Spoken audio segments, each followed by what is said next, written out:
For most of my childhood, the Neanderthals were portrayed like animals, more or less. Or maybe even as primitive cave idiots. We have all heard the slurs, ooga booga, indicating that they didn't even have language. And I would say that that was the image most people held back then. And honestly, I think there's still a lot of people out there who look at the Neanderthals like that.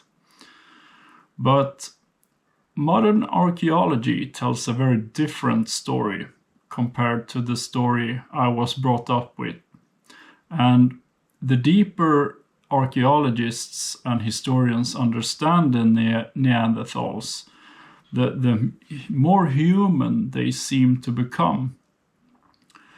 And if we start out with the Neanderthals, these were basically people who survived the Ice Age of Europe. And this was not, a short time period we're talking of here, but for hundreds and thousands of years in the harshest of climates you can imagine. They survived the cold and predators and starvation, really brutal winters, and most modern humans today would not survive these conditions for long. That's the reality of it. But the Neanderthals did. And slowly, science started to unveil, we could say, something quite uncomfortable. These persons were not mindless beasts roaming the plains. They cared for each other. And the researchers and archaeologists, they have found skeletal remains of Neanderthals with severe injuries. And they have, through modern archaeology, found remains of blind individuals with broken bones and damaged limbs. And yet, these individuals seemingly lived for years after these injuries occurred. And this means that they took care of their sick. They fed them and they protected them and they waited for them. And this whole notion of the Neanderthals actually taking care of each other when times were dire changed everything. Because in nature, empathy is among the most expensive things you can invest in. Especially in a world where survival is really, really hard. And not only the part of them taking care of each other, there is the burials. One of the most famous discoveries is the Shanidar cave in Iraq. And researchers has found a grave there, which they believed was decorated with flowers. And this is a debated subject. Some people think that pollen might have blown into the burial mound itself. Meanwhile, people are arguing that it was decorated with flowers. But I think that it's important not to exaggerate the evidence, but there are strong indicators pointing to that the Neanderthals actually put in great effort to treat their dead with respect.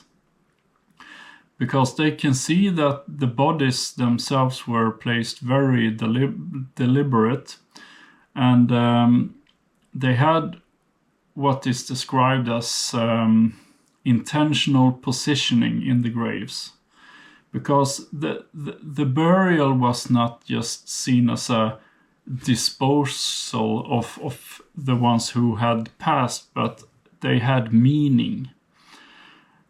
And another part that actually got me on a more spiritual plane lately is when it comes to their children, their offspring.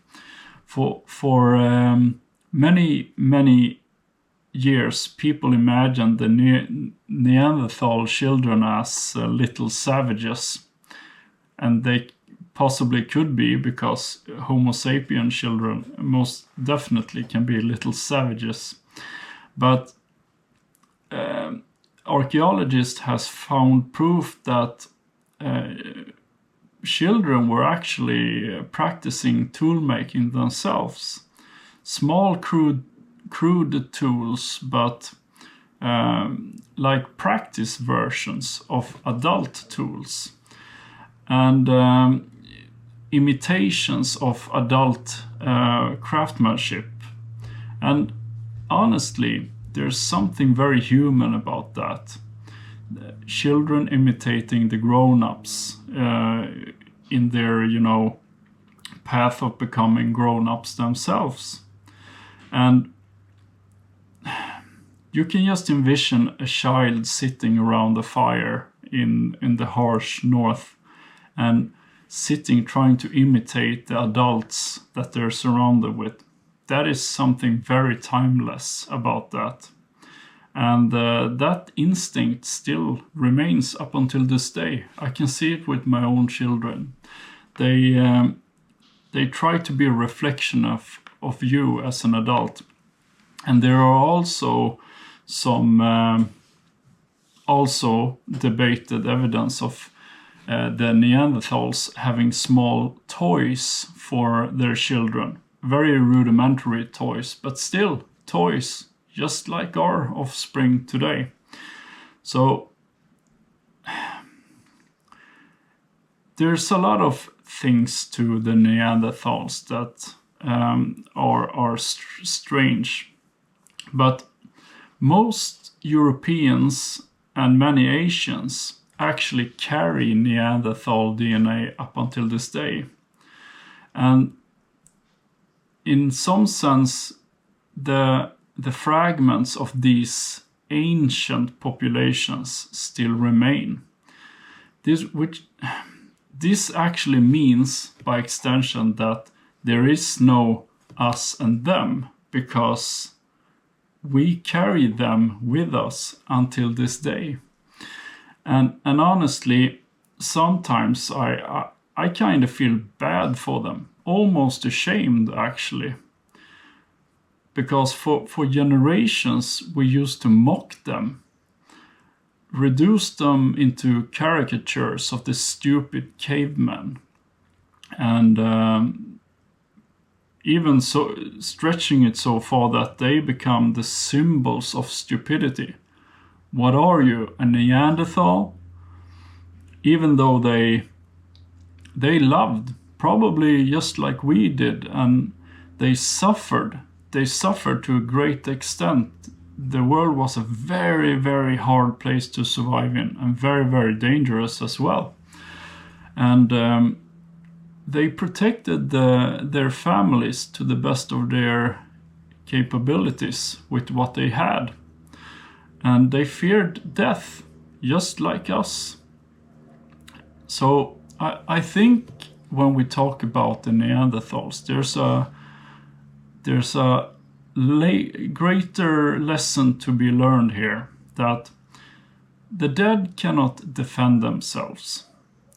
And modern people tend to be quite arrogant to the past.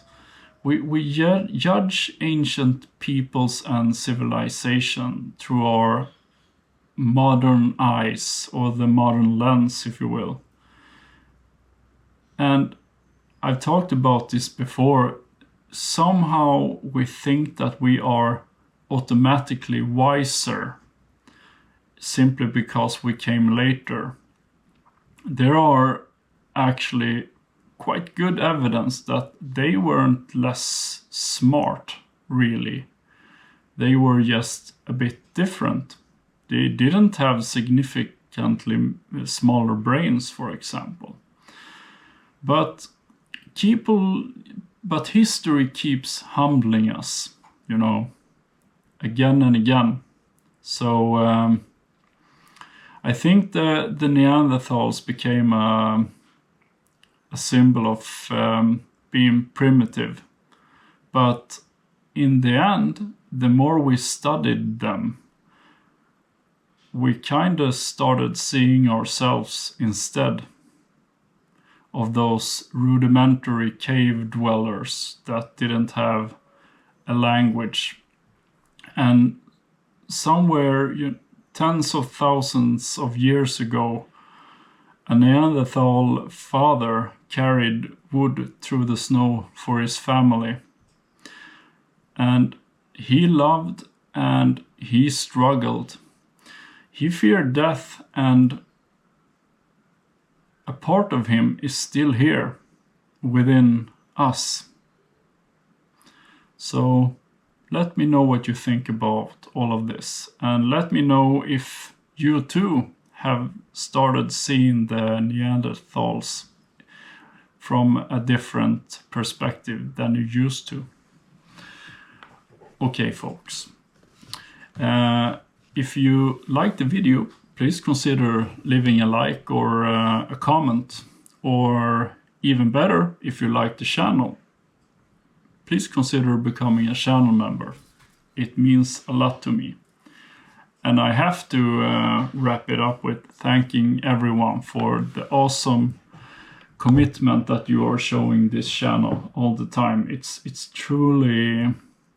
I don't take this for granted. I want to underline this. And we just passed 4,000 subs, which is pretty crazy. Okay, folks, thank you. And I wish you all a lovely day. And until next time, Tyrdom out.